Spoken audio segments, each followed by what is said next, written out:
Welcome to Changed for Good, Life Elevated Through Christ with LSI Studios. In this podcast, we explore the ways in which Jesus Christ can make a lasting and elevated change in our lives. Because of Him, we can become more than we were and also receive grace for where we are on our journey. I'm your host, Britta Benyon.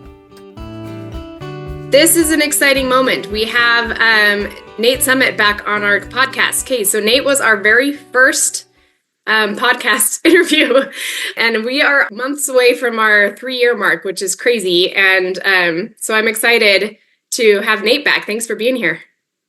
Yeah, I'm grateful to be here. Cool, it's come like full circle. I know, it's exciting. And I'm going to let him tell a little bit about what's going on for him. Why don't we jump in for where you are right now? Because you got home, was it in April? Yeah, it was in April. So that was, I don't know, a handful of months, 6 months ago. Something like that. Yeah. So tell us what you're doing now. Yeah, so I got home in April. The whole summer, I kind of just, I did what I did in high school, really. I kind of ran my own like little landscaping business. And I just worked super hard all summer. My goal was to pay for school for the semester, and I hit my goal. Nice. And now we're up at BYU right now. Cool. Semester's about to end actually, but yeah. Things have been going super well. I'm thinking about going into a health profession. I'm taking taking generals, and I'm also taking the prereqs for a health profession. Not exactly sure which health profession yet, but I'm looking around and trying to decide. Mm-hmm. That's so exciting. I'm just gonna say that your first interview, we got to hear your story about how you were looking for something more, how you were kind of looking for God essentially. And that's it's such a good story. And at the time you were about ready to leave on a mission. So to serve for the Church of Jesus Christ of Latter-day Saints, you served your mission, and now you're going to a different school than you were even going to back then. So now you're at BYU in Provo, Utah. And before we started, you told me because you felt like that's where the Lord directed you to go, and that's where you need to be, which is so cool. So let's jump into having you tell us a little bit about your mission. Where did you serve? And tell us anything that really comes to mind you want to share. Yeah. So I spent the entirety of my mission, all 2 years in New Mexico. I served all over New Mexico. I think the best portion of my mission was in this town called Las Cruces. Maybe you've heard of it before. Yeah. In southern New Mexico. It's about like 40 minutes from the Mexico border. I get to serve on the New Mexico State campus. So I was in the YSA in Las Cruces. And I loved it there. I loved it there so much. I feel like because of like, I wasn't exactly college age. I was close to college age, but I wasn't college age yet when I joined the church. But it was close to that age. So I feel like when I had my conversion around the age of like the people we were teaching, I was able to relate to them really well, and kind of share like insights that I had and how I was able to understand like what they were going through, or like problems that they might be facing with their spirituality, and how they could be guided through that, and how God could help them. I love that a lot. And we also just had a ton of success there, and a lot of lives, we were able to help a lot of lives be changed. So I don't know, my mission, it's hard to encapsulate it within like, I guess like just a few sentences, but to say it was special is an understatement. It was the greatest decision of my life. Hardest decision of my life to leave, but it was the greatest decision of my life, and it was one of the greatest things to ever happen in my life. So wow, that is awesome. Can you tell us a story about pick one of those people that you felt like their lives changed and they came to Christ, and what was that like for them and for you? Yeah. Probably the biggest one that comes to mind is my friend Eric. He was in Las Cruces. He was kind of, I mean, I feel like anyone who's seeking usually has like a similar story. At least at the beginning, right? Everyone has different circumstances, but their story is similar. He was going through a lot of stuff in his life, like family loss, like divorces in his family, bouncing around from like places where he was living. Mm. He was also struggling with a lot of addiction, and I just remember like the first couple of lessons we had with him, he talked about how he just was struggling to find any sort of joy in his life, any sort of happiness. Mm. Um, and over time, we were able to teach Eric, and he loved reading from the Book of Mormon. He loved especially reading with us. And I noticed that every time like we'd read the Book of Mormon with him, the spirit was so strong in the room, because he was like humbly seeking. Mm. Over time, that spirit that was always with us when we were in the room, or when he was reading the Book of Mormon, or whatever, um, that spirit would work on him, and slowly I start to see some change in him, some more light in his life. And eventually, Eric like totally became completely clean from like us, like 3 or 4 things that he was addicted to. Wow. Um, and he was able to start to see some light in his life. He was able to find some peace and some joy. Ultimately, I had the special opportunity to baptize him. Wow. Um, and I'll never forget the moment after I baptized him. So we got down on the phone, I baptized him. And like behind the font was like the door to go back into the bathroom behind the font in the church. Mm-hmm. And as we're walking out, we start walking into the bathroom. And he's like right in front of me, and he turns around, and he would always call me by my last name, Summit. He just said, "Summit, I made it." Oh, Um, and just the way he said it, and just the I don't know, it was just a super special moment. Something I'll never forget. yeah. Um, and his life's been changed. I'm so grateful that we were able to be a part of that. It was all God, of course, but He allowed us to be a part of His conversion process, and those were some just really amazing moments to see Him give up the things that were kind of holding Him down and turn to God, and see like really like the Book of Mormon be a huge role in that, in bringing Him to Christ. So Yeah, and the Book of Mormon has a power in it, really. And there's a lot of good quotes about that from our church leaders and things about how when you read the Book of Mormon, and there's a power that comes into your life, and it can change you, right? Especially when you're seeking, which it sounds like, as you described it, he really was seeking. And what a transformation. That's incredible. And mm, that's why you serve a mission, right? You're trying to help yeah, people find, and it's so neat because you had a similar, transformation yourself, something where, and we all do to a certain extent, but something where you were seeking, you were trying to find something to hold on to, something to, and it sounds like he was doing the same thing. And I love how you say that it's so relatable for you, and or for those people that you're teaching, because you were just in a similar situation like them. You were about the same age, so things are very relatable. And I think that that's so fascinating how God places missionaries in places that they can be the most effective in helping bring others to Christ because of their personal experiences. And I hear that over and over again.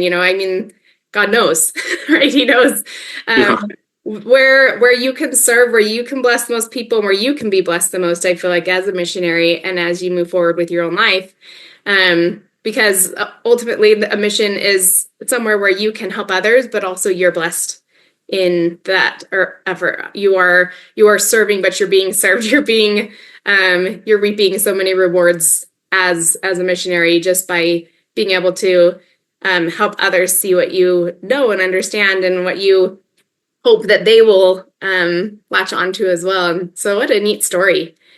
And it's interesting because I think that, so many people in the world, they turn to addictions to try and Mm. find some sort of solace. Usually it's because they're missing something big in their life. There's something out of place and they're trying to find something that will help them through. And those are easy ways to turn, right? I think that's Satan knows that he loves to get people addicted because it makes them dependent on the substance rather than on God.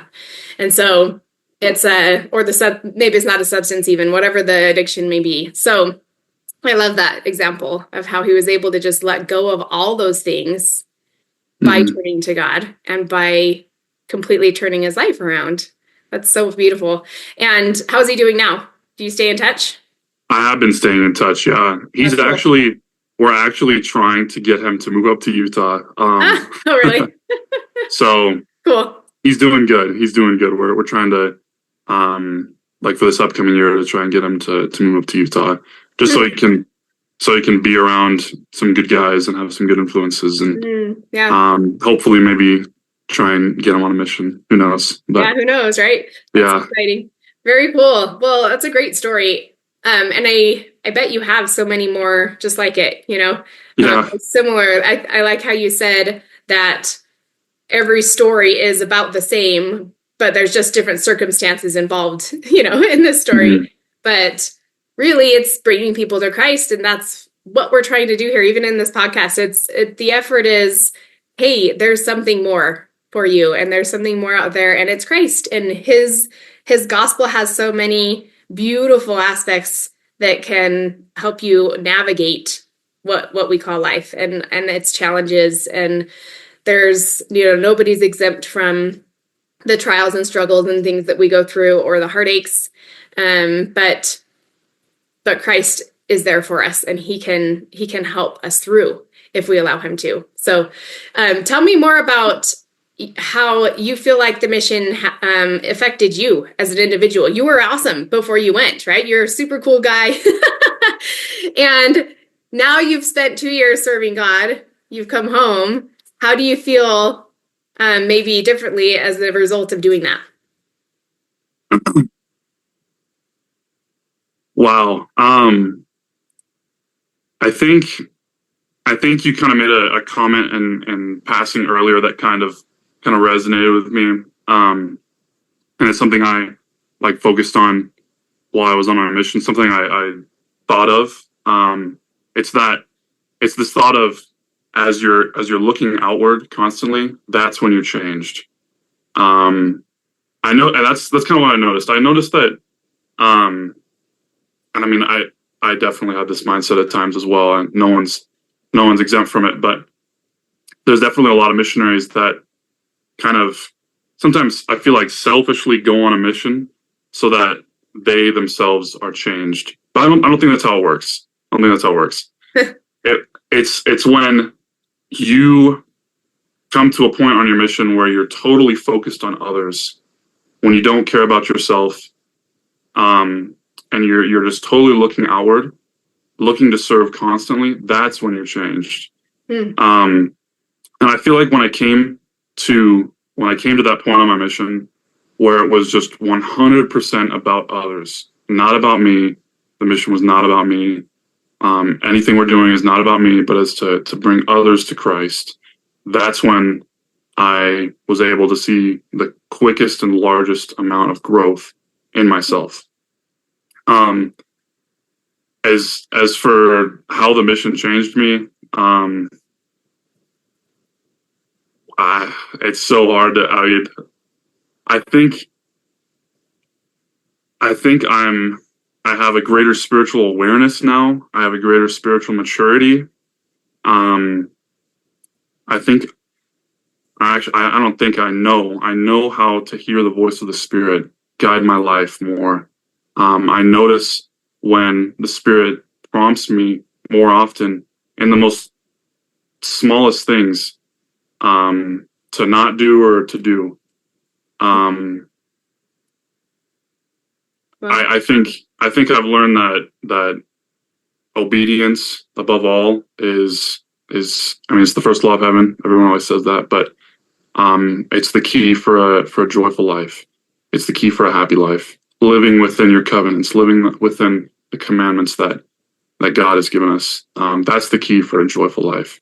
I think that's another lesson I learned from a mission that um, when I there I mean at the beginning of my mission wasn't I'll be honest wasn't 100% obedient, but when I came to the point that all right I'm going to do this like 100%, that's when I was so joyful. Like I would see other missionaries that sometimes were kind of depressed, but they weren't following the standards, like the missionary standards with exactness.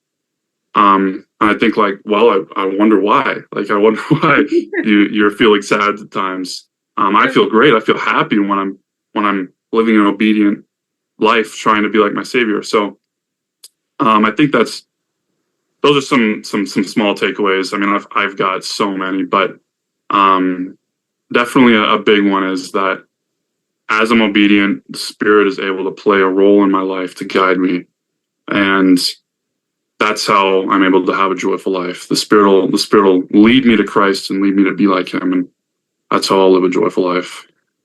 yeah, I love that.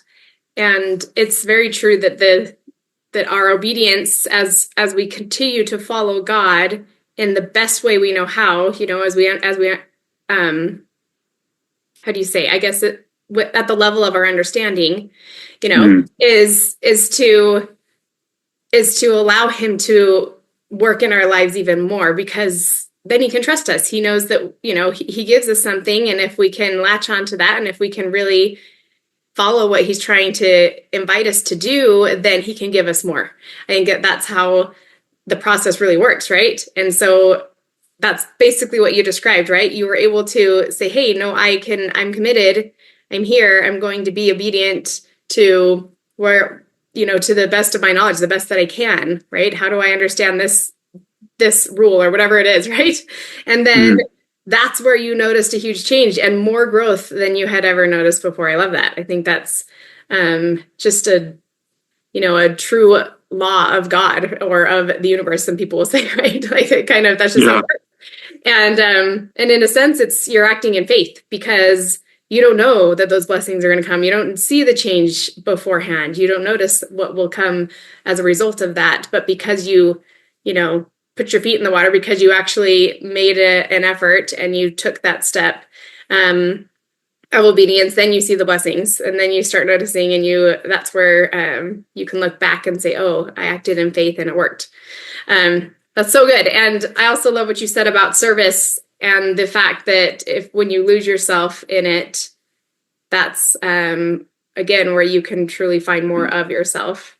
yep, And I'm curious now that you're home and you kind of have to have a little bit more of a now what mindset. I have to think about what's coming up in my life. Like you have to kind of turn inside a little bit. And I don't think that's unhealthy at all. I don't think it's unhealthy for us to say, hey, it's important for me to take care of myself or to do the things that keep me healthy, for example, or whatever it is.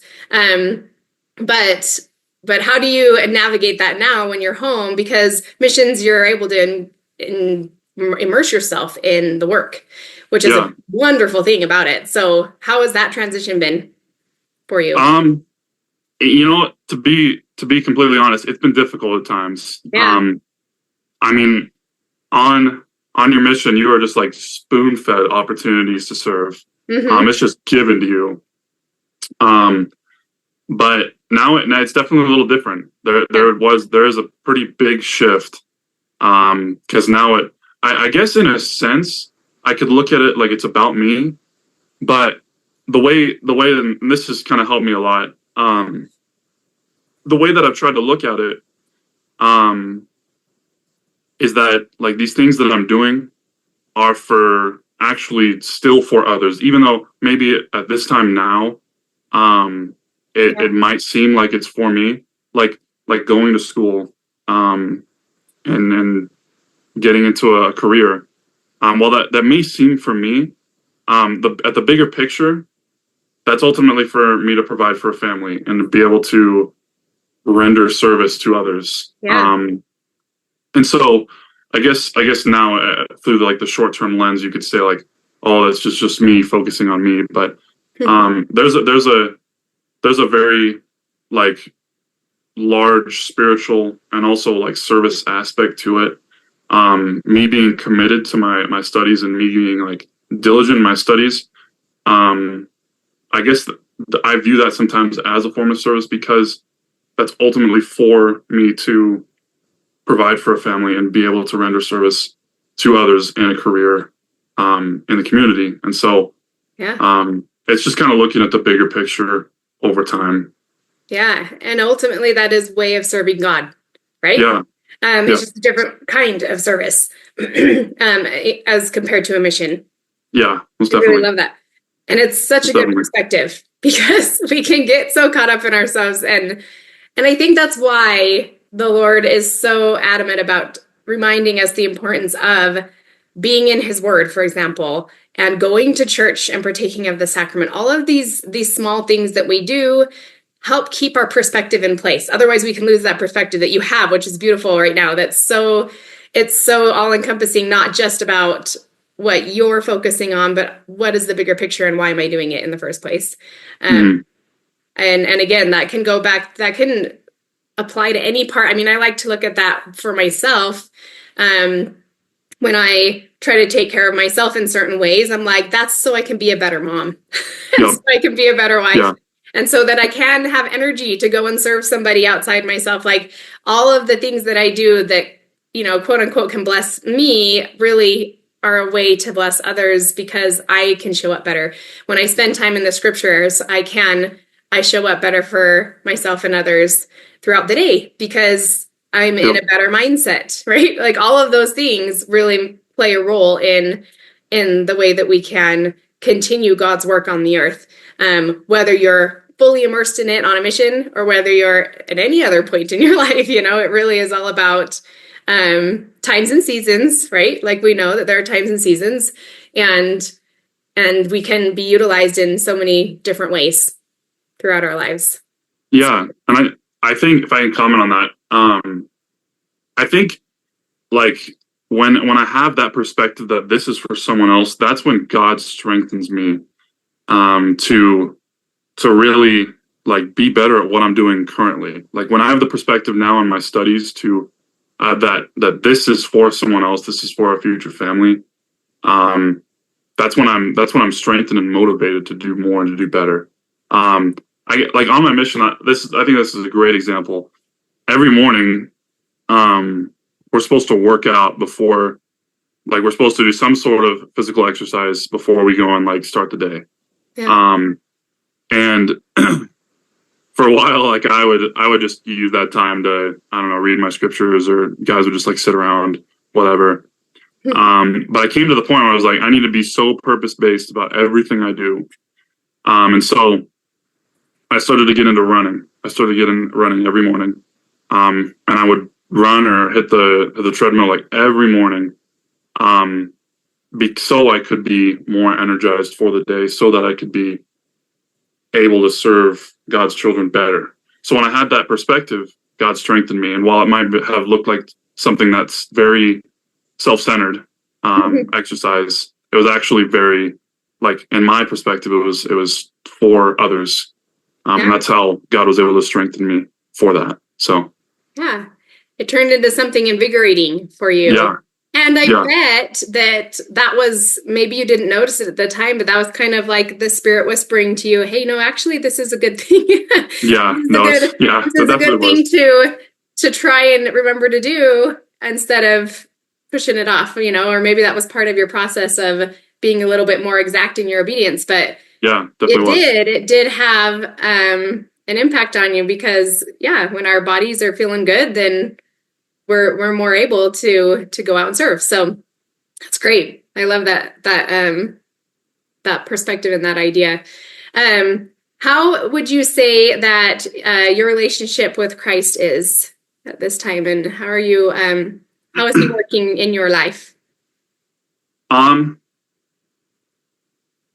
Hmm. I would say that he's always pushing me to serve. Um, Hmm. I know we've been talking about service and how like pursuing a career. I guess he's pushing me to do more direct service, and I'm noticing that I can still prioritize time to serve others. I've definitely had the thought of like, oh, I've got school, like I'm too busy, like I don't have time for that. But I've been trying to immerse myself in just more direct, like mission like service. Um, and I'm noticing that, as I prioritize it, I've always got the time. BYU is actually it's so cool. BYU is so cool in the sense that they allow or like give out so many opportunities for service. Hmm. And I joined this organization where I'm able to meet with once a week with another college student, meet with like a youth that is struggling with something, and we're able to help them with literally whatever they're struggling with. We meet with lately. I've been meeting with this girl named Pia, who has been struggling with like schoolwork, and she's like super hyper and struggles to focus and sit down. And so we will literally just like sit down with her and help her focus and um, focus on her homework and just focus on reading something she struggles with. And I've seen just doing that, or there's like projects sometimes where like a couple days ago we were knitting beanies for like the Ukrainian refugees. There's stuff like that. Um, he's Wow. always pushing me to find more opportunities to serve, so that my life is more enriched. And I've noticed that it is as I listen to those promptings. Um, as far as like generally my relationship with Christ is right now, is like it's spectacular. I really do have just like a testimony of, I think it's Doctrine and Covenants 130, 22 and 23. Um, would you mind if I pulled it up actually? No, I don't mind. Okay, let me grab my scriptures really Yeah, quick. go for it. Sometimes it's easier than paraphrasing. Yeah, it definitely is. So it's section 130, 20 and 21, and it says, there is a law irrevocably decreed in heaven before the foundations of this world upon which all blessings are predicated. And when we obtain any blessing from God, it is by obedience to the law upon which it is predicated.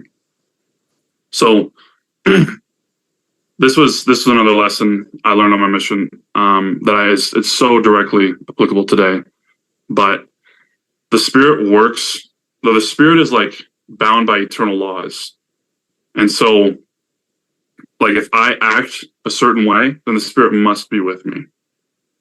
And so, as I'm acting within obedience in accordance to God's commandments, then the Spirit will inevitably be with me. Yeah. And lately, that's how I just like to view, but to some extent, it's not just like do this and this, and then like I feel the love of Christ. It's not always that way, but like if I'm striving and I'm obedient to His commandments, then His Spirit will be with me. Then I'll feel His love. And that's one way I'd like to sum up like my relationship with Him right now. It's always striving to find ways that I can be more obedient, so that He can bless me with the Spirit in my life. And I just know that it's by obedience that happens. So maybe that answered your question, but Definitely. No, it was a great answer. And I think that I was just studying this morning about the importance of of ordinances and covenants within, to be able to access that power of God, and also to have the Holy Ghost be with you always, because that is, so as you're living within your covenants, as you say, as you're participating in those ordinances, that's going to allow you to have that Spirit and more of the power of God within your life. So that's so good. All right, one more question before I let you go. What would you say was a struggle for you on your mission? What was challenging? What was something that you needed to, I guess, grapple with. Because they're not easy, right? It's not always easy. Yeah. Oh yeah, for sure. Um, hmm.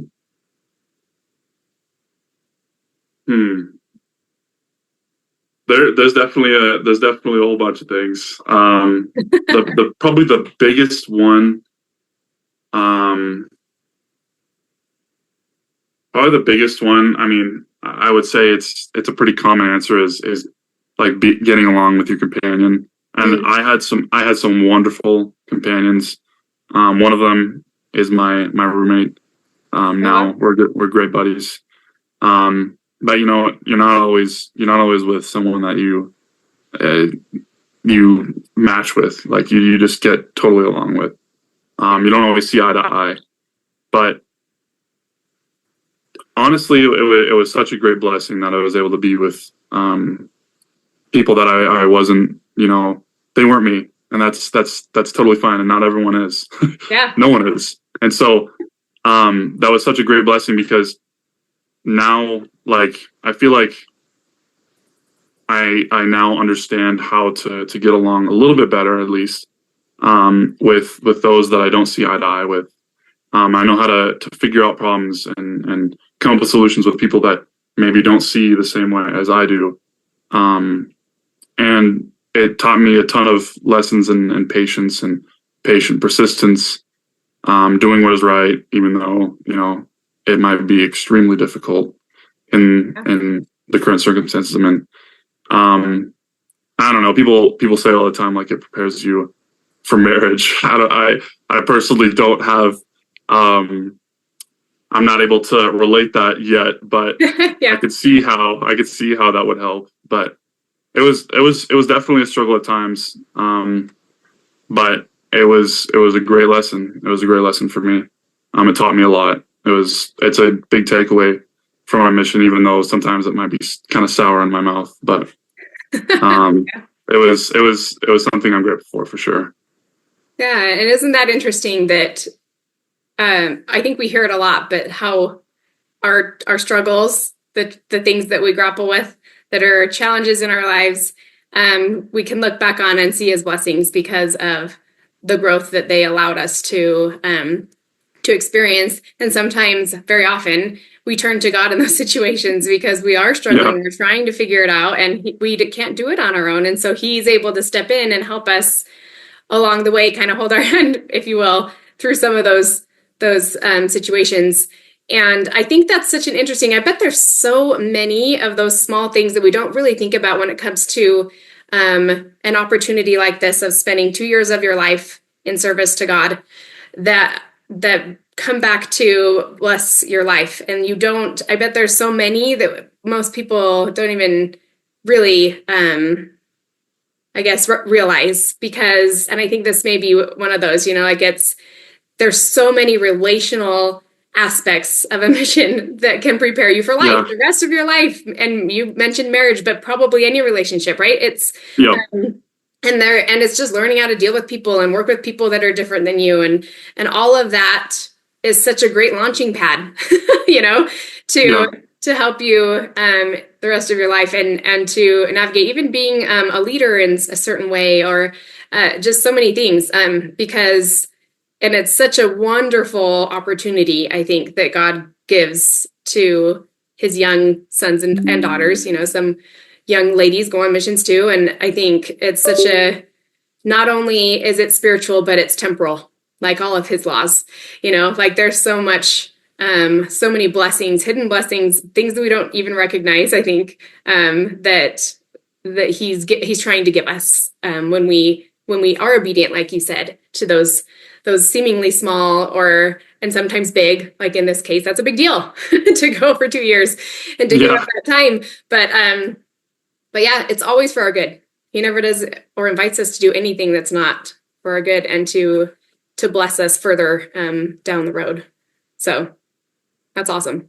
And yeah, I think that's such a good perspective, and a good reminder for yourself. And you can look back and be like, yeah, it was hard, but good.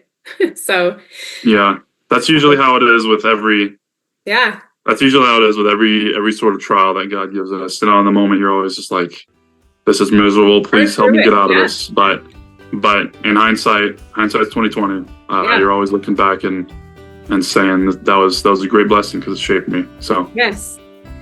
Well, Nate, thank you so much for being here. That was fantastic. I appreciate your time. And no problem. You are. You're going to do great things. I love it. Thank you. Thank you. I want to thank our guest again for being here today. I pray that as you listened, the Spirit whispered to you the specific actions you can take as you move forward in your daily life. I know Christ is there, and that following those promptings will bring you closer to Him and to lasting and elevated change. May God be with you in your journey. To find out more, visit us at lsistudios.com, and to learn more about the Church of Jesus Christ of Latter-day Saints, visit comeuntochrist.org or reach out to us.